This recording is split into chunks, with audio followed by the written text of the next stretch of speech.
Hello दोस्तों, wait कम करने के लिए जो मैजिकल दवा है GLP-1 अगोनिस्ट यानी कि ओजेम्पिक या मोंजारो जिसके ट्रेड नेम्स है, ये दवा से एक इंपॉर्टेंट साइड इफेक्ट अक्सर लोगों को देखने को मिलता है कि लोगों का चेहरा थोड़ा सा उम्र दराज दिखने लगता है, स्किन थोड़ी सी लटक जाती है और आप थोड़े से एजेड ज़्यादा दिखने लगते हो। आपको ज़्यादा जो आपका अट्रैक्टिवनेस होता है वो थोड़ा सा कम हो जाता है फेस के टर्म्स में, जिसे ओजेम्पिक फेसिस बोलते हैं। आज हम बात करेंगे कि क्या इंटरमिटेंट फास्टिंग द्वारा हम इसके रिस्क को कम कर सकते हैं और इंटरमिटेंट फास्टिंग करने वाले पेशेंट्स लोग को जो ओजेम्पिक का ये फेसिस होता है वो कम क्यों देखने को मिलता है, क्या डिफरेंस है दोनों टेक्निक्स में।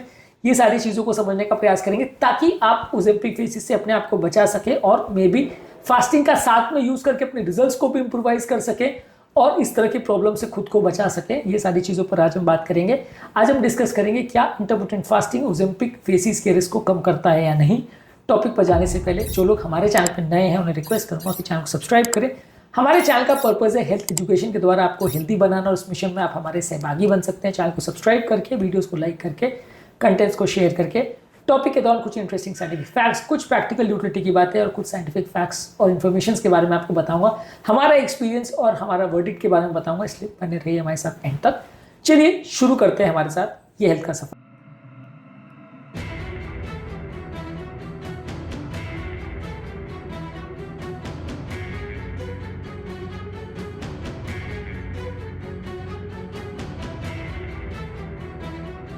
ओजेम्पिक फेसिस का अभी तक मैंने जितने टाइम से ये दवा को यूज़ कर रहा हूँ या अपने पेशेंट्स पर यूज़ किया है, इस तरह के पेशेंट्स अभी तक देखने को मेरी क्लिनिकल प्रैक्टिस में तो नहीं आए, लेकिन हाँ ये कॉमन प्रॉब्लम है जो कुछ पेशेंट्स में देखने को मिलती है। कहने का तात्पर्य ये है कि हर व्यक्ति जो ओजेम्पिक यूज़ कर रहा है या GLP-1 एगोनिस्ट को यूज़ कर रहा है सबका ही चेहरा लटक जाएगा और सबका ही फेस हॉलो दिखेगा, ऐसा ज़रूरी नहीं है।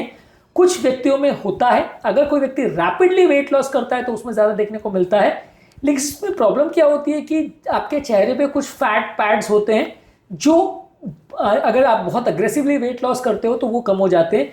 ये जो फैट पैड का जो कम होना है ये दवा के साइड इफेक्ट की वजह से हो रहा है, ऐसा नहीं है कि ओजेम्पिक ने कुछ ऐसा किया है कि फैट पैड जल्दी लॉस हो जाता है। और ओजेम्पिक बेसिकली आपका ओवरऑल खाना पीना कम कर देती है, जिसकी वजह से आपका न्यूट्रिशन कॉम्प्रोमाइज होता है। कई बार लोग एक्सरसाइज भी ज़्यादा नहीं करते, तो ऐसे केसेस में कई बार ये फैट पैड लॉस थोड़ा ज़्यादा देखने को मिलता है।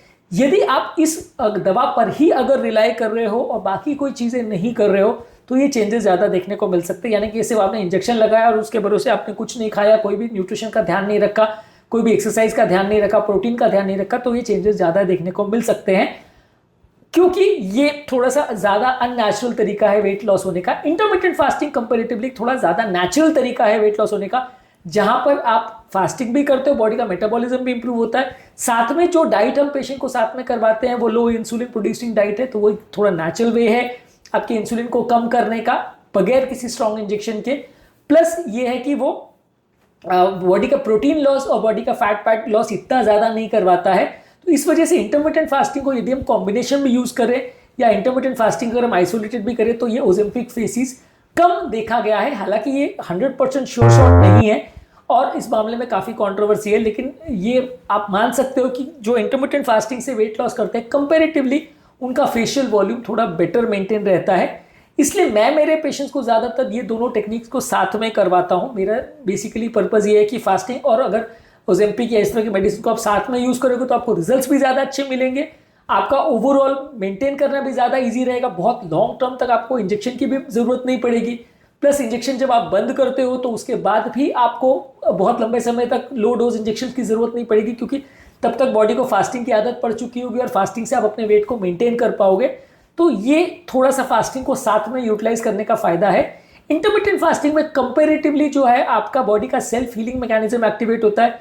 बॉडी अपनी लूज स्किन को जल्दी रिमूव कर देता है, डेड स्किन को रिमूव कर देता है, क्योंकि फास्टिंग जो है ऑटोफैजी को एक्टिवेट करता है, जो कि बॉडी का सेल्फ हीलिंग मैकेनिज्म है, जो कि ओजेम्पिक या GLP-1 एगोनिस्ट नहीं एक्टिवेट करते, क्योंकि ऑटोफैजी को एक्टिवेट होने के लिए लंबे समय तक खाली पेट रहना जरूरी है और ये इंजेक्शन को यूज करके आपका ओवरऑल खाना कंज्यूमशन कम हो जाता है। पर आप अगर बार बार खाना खाते रहोगे तो वो ओवरऑल वो इफेक्ट नहीं आता।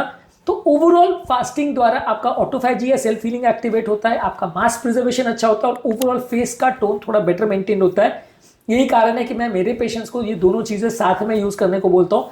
सिर्फ इंजेक्शन के भरोसे यूजुअली उनको नहीं छोड़ता हूँ। मेरा नॉर्मल स्ट्रैटेजी ये है कि दोनों को यूटिलाइज करें। हालांकि ऐसा कोई किताब में लिखा हुआ है या हर फास्टिंग का एक्सपर्ट या हर ओजेम्पिक यूज़ करने वाला आपको ये सजेस्ट करेगा, ऐसा ज़रूरी नहीं है।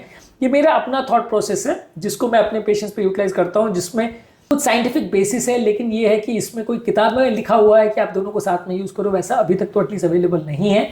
इंटरमिटेंट फास्टिंग जब आप करते हो तो वो आपका ओवरऑल सारी बॉडी एरिया से फैट बर्निंग करवाता है। डिस्प्रोपोर्शनेट वेट लॉस आपके चेहरे पर से होता है, इसमें ऐसा नहीं देखा जाता है। और इसमें आपका मेटाबॉलिज्म थोड़ा एक्टिवेट होता है, जिसकी वजह से फैट बर्निंग प्रोसेस थोड़ी बेटर होती है, जिसकी वजह से ये ओजेम्पिक फेसिस का कंपैरेटिवली कम असर देखने को मिलता है। हालांकि ये है कि अगर आप बहुत अग्रेसिव वेट लॉस करोगे और बिल्कुल ही खाना बंद कर दोगे तो ये चेंजेस इसमें भी देखने को मिल सकते हैं। इंटरमिटेंट फास्टिंग अपने आप में एक थोड़ा स्लोअर तरीका है वेट लॉस करने का, जिसकी वजह से आपका स्किन रिमॉडलिंग और कोलाजन का टर्नओवर जो है वो थोड़ा बेटर मेंटेन रहता है, जिसकी वजह से ये फास्टिंग वाले जो फेसिस है ओजेम्पिक वाला वो कम देखने को मिलता है। तो बेसिकली ये एक ऐसा मान सकते हो कि एक स्लो तरीका है वेट लॉस करने का, जिसकी वजह से आपको चेहरे का जो टेक्सचर है या चेहरे का जो ओवरऑल टोन है वो लॉस होने के चांसेस थोड़े कम हो जाते हैं। ओजेम्पिक आपकी जो है ओवरऑल एपेटाइट को बहुत ज़्यादा कई बार सप्रेस कर देता है, खासकर आप हाई डोज में अगर इसको लेते हो, तो जिसकी वजह से लोगों को ये फेसिस देखने को ज़्यादा मिलता है। आपको ओवरऑल बाकी न्यूट्रिशन पर ध्यान देना है, एक्सरसाइज पर ध्यान देना है, साथ में फास्टिंग करनी है, तो ये आपको रिजल्ट्स को थोड़े बेटर करेगा और ओजेम्पिक फेसिस के रिस्क को कम करेगा। तो बेसिकली तरीका ये है कि बहुत ओवर एग्रेसिव वेट लॉस मत करिए। ऐसा मत करिए कि एक महीने में 10-20 किलो कम करना है इसलिए आपने पूरा ही खाना बंद कर दिया, तो ये चेंजेस ज़्यादा देखने को मिलेंगे।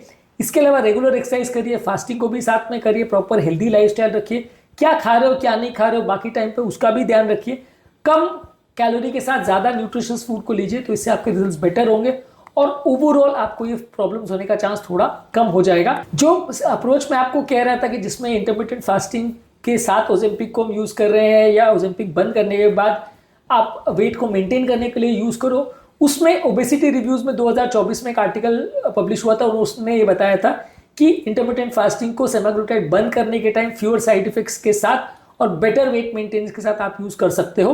हालांकि बहुत ज़्यादा इस पर ट्रायल्स अभी अवेलेबल नहीं है, लेकिन हाँ फ्यूचर में इसको एक कॉमन प्रैक्टिस माना जा सकता है, जहाँ पर फास्टिंग को और ओजेम्पिक को आप साथ में एज अ को-वर्किंग या एज अ सिनर्जिस्टिक कॉम्बिनेशन आप यूज़ कर सकते हो, जिसमें आपको रिजल्ट्स भी ज़्यादा अच्छे मिलेंगे और साइड इफेक्ट्स भी थोड़े कंपेरेटिवली कम मिलेंगे। ओवरऑल मेरा फाइनल वर्डिक्ट ये है कि मैं फास्टिंग को और ओजेम्पिक को साथ में यूज़ करता हूँ, जिससे एटलीस्ट अभी तक मुझे कोई भी ऐसा पेशेंट मेरी प्रैक्टिस में नहीं मिला है जिसको ये ओजेम्पिक फेसिस का या चेहरा लटकने का प्रॉब्लम हुआ हो। हालांकि मैं वाउच नहीं कर सकता हूँ क्योंकि ये पेशेंट्स की संख्या बहुत ज़्यादा नहीं होती है, तो इसलिए हर पेशेंट में आपको मिलेगा वैसा ज़रूरी नहीं है। प्लस मैंने एज ऑफ नाउ ओजेम्पिक को बहुत ज़्यादा पेशेंट में यूज़ नहीं किया है मेरे यहाँ पे, क्योंकि इंडिया में इसका कॉस्ट इशूज़ बहुत ज़्यादा होता है, तो बहुत ज़्यादा पेशेंट्स को अफोर्ड नहीं कर पाते हैं। तो ज़्यादातर पेशेंट में मैं फास्टिंग को ही करवाता हूँ और कुछ ही पेशेंट्स में ओजेम्पिक को यूज़ करवा पाता हूँ। पर ओवरऑल ज़्यादा नंबर ऑफ पेशेंट्स आप अगर करोगे तो हो सकता है आपको इस तरह के केसेस देखने को मिले। पर ये फेसेस वाला जो कॉम्प्लिकेशन है वो उतना ज़्यादा कॉमन नहीं है कि हर व्यक्ति को ही होगा। आप मान के चल सकते हैं कि 100 में से 3 से 5% लोगों को ऐसा हो सकता है। यदि आप थोड़ा खाने पीने का ध्यान रखें, ओवर क्रैश डाइट नहीं करें, रेगुलर मॉनिटरिंग करें, हाइड्रेशन का प्रॉपर ध्यान रखें, रेगुलर एक्सरसाइज करें, प्रोटीन्स वाली चीज़ें ज़्यादा खाएं, चेहरे की भी थोड़ी अलग से एक्सरसाइज करें, तो आप इसके रिस्क को कुछ हद तक कम कर सकते हैं। उम्मीद करूंगा कि आज के टॉपिक में कुछ नई बातें जानने को मिली होगी। जो लोग हमारे चैनल पर नए हैं उन्हें रिक्वेस्ट करूंगा कि चैनल को सब्सक्राइब करें। हमारे चैनल का पर्पज़ है हेल्थ एजुकेशन के द्वारा लोगों को हेल्दी बनाना, और इस मिशन में आप हमारे सहभागी बन सकते हैं। चैनल को सब्सक्राइब करके, वीडियोस को लाइक करके, कंटेंट्स को फ्रेंड्स के साथ शेयर करके। हमारे चैनल पर किए हुए कमेंट्स हमें जानने में मदद करते हैं कि आपको हमारा कंटेंट कैसा लग रहा है, प्लस हमारे लिए मोटिवेशन और इंस्पिरेशन का भी काम करते हैं। इसलिए वीडियोस को देखते रहिए, शेयर करते रहिए और हेल्थ के सफर में हमारे साथ आगे बढ़ते रहिए।